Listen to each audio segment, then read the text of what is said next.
તમે પાપ જેટલા કર્યા છે એને ગાયા કરો. પાપને ગાશો ને તો પાપમાંથી મેરે ભાઈ બહેન મુક્તિ મળશે.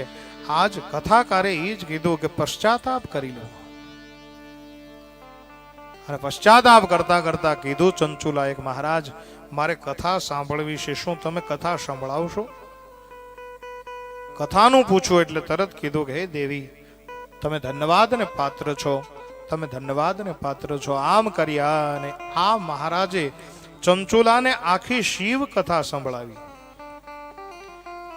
અને શિવ કથા એકદમ મસ્ત મનને લગાવી અને નિતાંત શાંતિથી કથાનું શ્રવણ કર્યું છે ચંચુલાએ. અને ચંચુલાનું જ્યારે જીવન સમાપ્ત થયું, આખું પૂર્ણ થવા આવ્યું, અને એ જ ચંચુલા એમનું જ્યારે મૃત્યુ થયું, અને મૃત્યુનું